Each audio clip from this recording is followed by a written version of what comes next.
ہیں نا آپ لوگ سب لوگ درود شریف پڑھیں جھوم کر اللہم صلی علی سیدنا شفیعنا حبیبنا نبینا مولانا محمد والہ الکرام وصحبہ الکریم وامتہ الکریمہ وبارک وسلم صلاۃ و سلام علیک یا رسول اللہ صلاۃ و سلام علیک یا حبیب اللہ صلی اللہ تعالی علیہ وسلم۔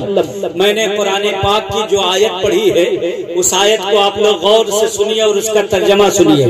اللہ رب العزت ارشاد فرماتا ہے وَمِن كُلِّ شَيْءٍ خَلَقْنَا زَوْجَيْنِ لَعَلَّكُمْ تَذَكَّرُونَ۔ سبحان اللہ فرماتا ہے وَمِن كُلِّ شَيْءٍ ہر چیز کو خلقنا زوجین ہم نے جوڑے میں بنایا۔ ہم نے دنیا کی ہر چیز کو جوڑے میں بنایا ہے، ہر چیز کا جوڑا موجود ہے لعلکم تذکرون تاکہ تم اللہ کا ذکر کرو۔ سبحان اللہ سبحان اللہ، اللہ کا ذکر کرو۔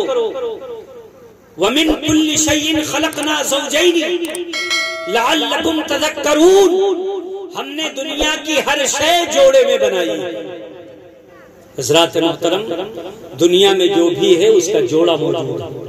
قرآن کریم میں اللہ تعالیٰ نے فرمایا سورہ یاسین سورہ رحمان میں اللہ تعالیٰ نے اسی مضمون کو بیان فرمایا وَكُلَّ شَيْءٍ خَلَقْنَا زَوْجَيْنِ کہ ہر شے کو ہم نے جوڑے جوڑے میں بنایا۔ حضرات آج سائنس نے ترقی کر لی 2020 22 اور 23 کے آج سائنس اس نتیجے پر پہنچی ہے کہ اب سائنس والے لوگ بھی کہنے لگے کہ دنیا کی ہر شے جوڑے میں ہے۔ یہاں تک کہ انہوں نے کہا جس کے اندر نمود و نشود پائی جاتی ہے، نمو پائی جاتی ہے، جو بھی چیز پیدا ہوتی ہے بڑھتی ہے، چاہے وہ خش و خاشاک ہو، وہ گھاس ہو، یہاں تک کہ وہ اناج ہو، پیڑ پودے ہوں، یہ سب جوڑے میں ہے۔ ہمارے اور آپ کے بزرگوں نے بہت پہلے کہا تھا اور آپ نے شاید سنا ہو کہ پپیتا وغیرہ جو لگا دیتے تھے اگر پھل نہیں آتا تھا تو کہتے تھے یہ نر نکلتا۔ تو یہ کہانی نہیں تھی، یہ حقیقت تھی۔ پیڑ پودوں میں بھی نرمادہ ہوتے، چرند و پرند میں بھی نرمادہ ہوتے، وہ تو آپ جانتے ہی ہیں۔ پرندوں کے اندر، جانوروں کے اندر بھی نرمادہ ہوتے ہیں، اس میں بھی جوڑا ہوتا ہے، انسانوں میں بھی جوڑا ہے۔ اللہ نے کسی کو بغیر جوڑے کے پیدا نہیں کیا۔ آج سائنس اس نتیجے پر پہنچی کہ ہر شے جوڑے سے ہے۔ اللہ رب العزت نے بہت پہلے ہمیں اور آپ کو جو کتاب عطا فرمائی تھی اس میں ارشاد فرمایا وَمِن كُلِّ شَيْءٍ خَلَقْنَا زَوْجَيْنِ، سبحان اللہ، ہم نے ہر شے کو جوڑے میں بنایا۔ ظاہر سی بات ہے جب جوڑے میں ہر چیز موجود ہے تو جوڑے کو اس جوڑے سے ملنا بھی ضروری ہے۔ سب کا جوڑا موجود ہے، کہیں نہ کہیں ہے، آدمی آسانی سے اسے تلاش لے، مصیبت سے ڈھونڈے، پریشانیوں سے ڈھونڈے اور اس کے لیے چاہے جتنی جتن کر لے، بہرحال اس کا جوڑا موجود ہے۔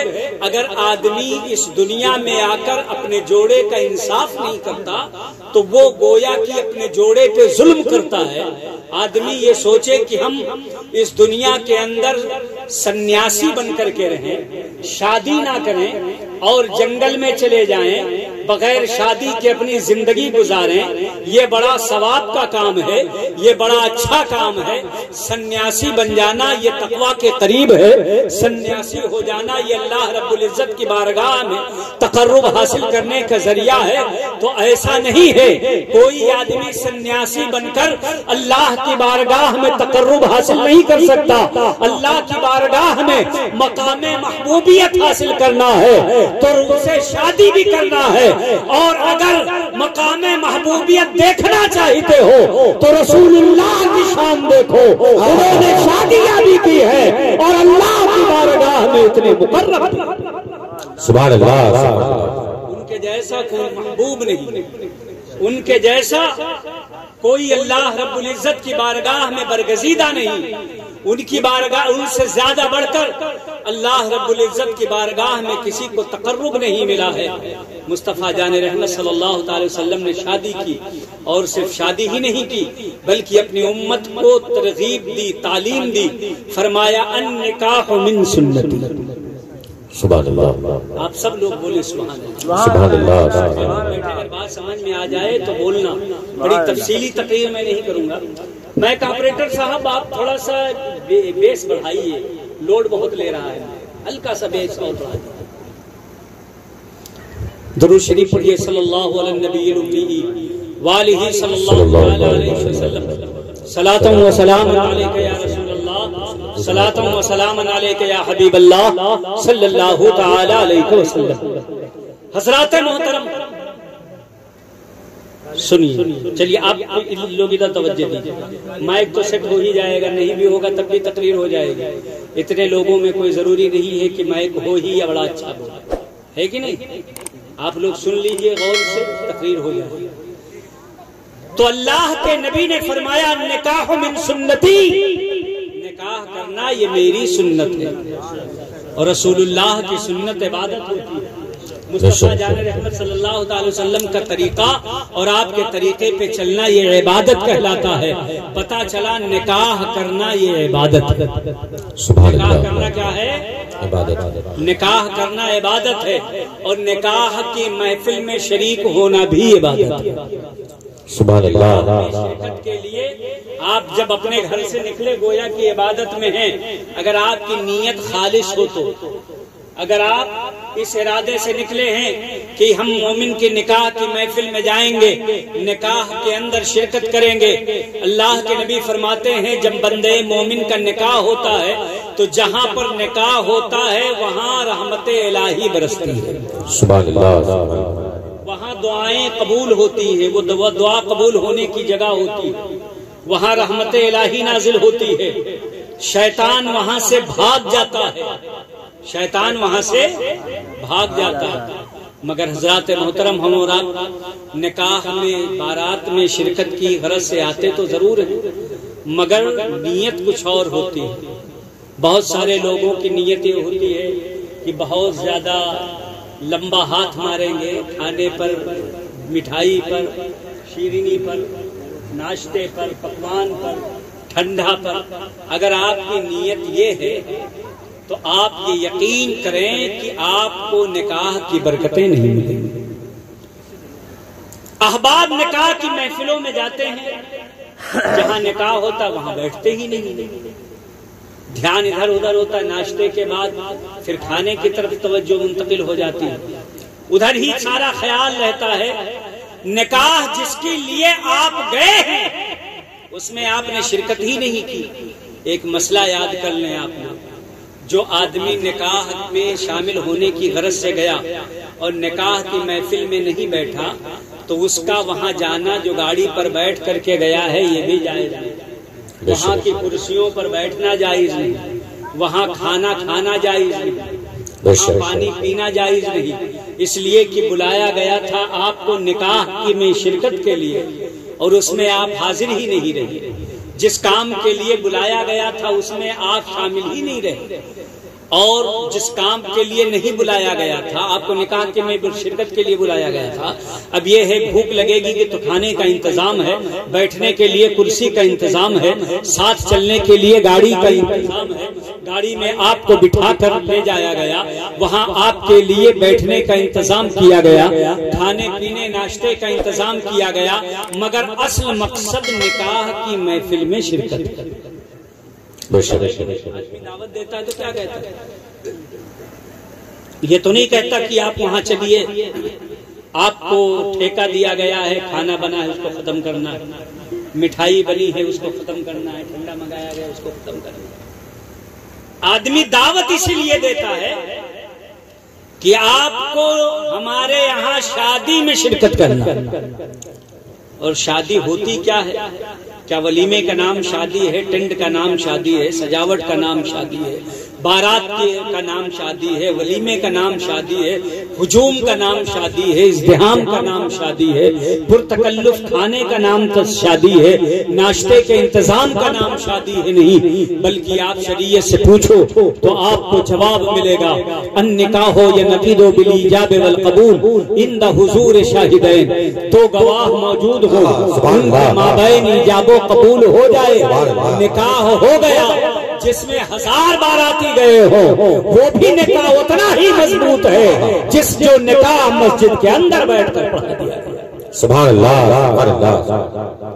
یہ نہیں ہے کہ 1000-2000 باراتی لے کر گئے، 2-5 لاکھ روپیہ خرچہ کیا گیا، بڑے لمبے لمبے چاول کھلائے گئے، تو اب وہ شادی بڑی مضبوط ہے کہ اس کو 50 طلاق دینے کے بعد بھی نہیں توڑا جا سکتا، اور جو محفل میں سادگی میں بیٹھ کر کیا گیا وہ 3 طلاق سے ٹوٹ جائے گی۔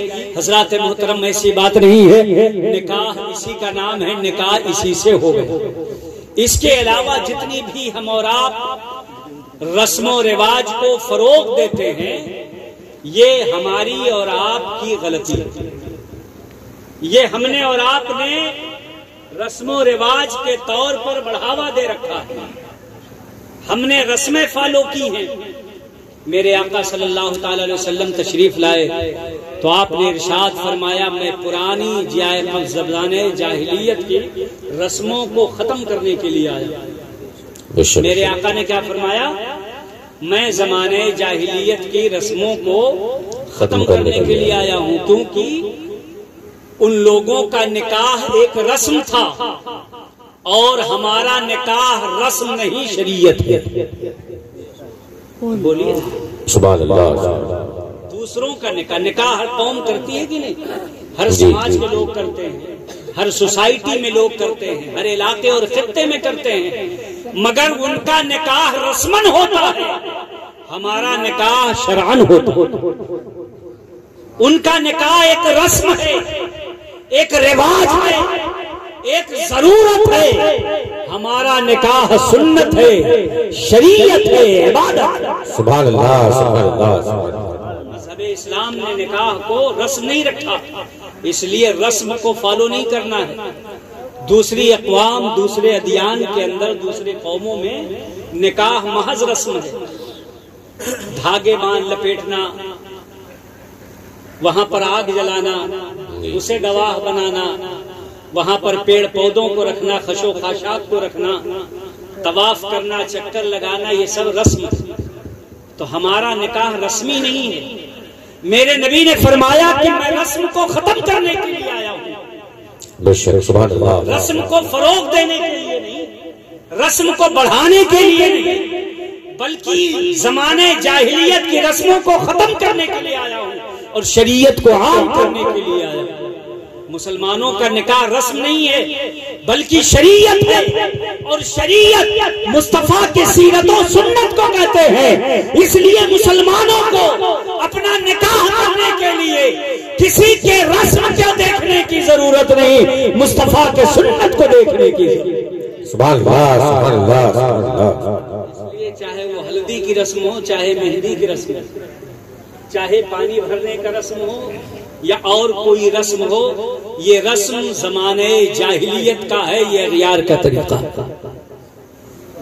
بہت خاموش آپ لوگ بیٹھے ہیں، ڈر ور رہتے ہیں، یہ سوچ رہے ہیں کہ مہندی کے خلاف آج ہاں ہوں کر دیے تو گھر میں دقت نہ ہوتا۔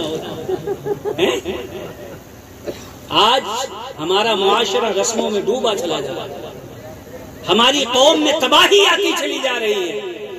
شادی کے موقع پر 50 قسم کے رسوم، کہتے ہیں یہ ایسا کرتے آئے، وہ ویسا کرتے آئے، باپ نے ایسا کیا، دادا نے ایسا کیا، دادی نے ایسا کیا، پر دادی نے ایسا کیا، ہماری قوم میں ایسا چلا آ رہا ہے۔ میاں، ہمیں دادا دادی کی بات نہیں ماننا ہے، ہمیں مصطفیٰ جان رحمت کی بات پر عمل کرنا ہے۔ سبحان اللہ، سبحان اللہ۔ بڑوں بوڑھوں سے پوچھو گے تو اپنے باپ کی بات بتائیں گے، اور جب مولانا بدرالزماں سے پوچھو گے تو رسول پاک کی بات بتائیں گے۔ سبحان اللہ، سبحان اللہ۔ جب مولانا انصاف سے پوچھو گے، اگر کوئی چیز تمہیں معلوم کرنا ہے شادی بیاہ کے موقع پر، یہ کلاوا، وہ دھاگا، یہ گری کے گولے، وہ گڑ کی بھیلی، نہیں یہ چھہارا، چھہارا تو سنت ہے تقسیم کے لیے نکاح کے وقت رکھنا، اور اس کے علاوہ جو ادنا بدنا اور کیا اس کو ڈانگڑ لے کر چلتے ہیں، اس میں بہت سے قانون بتانے والے جنہیں ABCD نہیں آتی، چھوٹا بڑا کبھی نہیں پڑھا، الف با نہیں جانتے ہیں، وہ لوگ بتاتے اس میں چونا رہ گیا، اس میں کتھا رہ گیا، اس میں 4 دانہ چاول ہونا چاہیے، اس میں گڑ کی بھیلی ہونا چاہیے، اس میں وہ ہونا چاہیے، اس میں وہ ہونا چاہیے۔ کیا ہماری شریعت مذہب اسلام اسی کا نام ہے؟ مذہب اسلام کی بنیاد قرآن ہے، سبحان اللہ سبحان اللہ۔ مذہب اسلام کی بنیاد حدیث ہے، مذہب اسلام کی بنیاد اجماع امت ہے، بے شک سبحان اللہ۔ صحابہ ہے، سلف و خلف کا طریقہ ہے۔ اس لیے جب تمہیں بحیثیت مسلمان کوئی اسلامی کام کرنا ہو تو تم کسی اور سے نہ پوچھو بلکہ قرآن کے جانکاروں سے پوچھا کرو، حدیث کے جاننے والوں سے پوچھا کرو، اجماع اور قیاس کے جاننے والوں سے پوچھا کرو، علماء اور مفتیان کرام سے پوچھا کرو۔ جو بات علماء بتا دیں اسی کو حق جانو، اسی کے درست جانو اور اسی پر عمل کرو۔ سبحان اللہ سبحان اللہ۔ صلی اللہ تعالی علیہ وسلم ارشاد فرماتے ہیں کہ میں زمانے جاہلیت کی رسموں کو ختم کرنے کے لیے آیا ہوں، تم رسموں پر نہ رہو بلکہ شریعت پر آ جاؤ، تم رواج پر نہ رہو، طبیعت پر نہ رہو بلکہ شریعت پر آ جاؤ۔ حضرات محترم، تو معلوم یہ ہوا کہ یہ جو بہت زیادہ آج شادی کرنا سب کے لیے بڑا دشوار ہے۔ لڑکے کی شادی ہو تو لڑکی کی شادی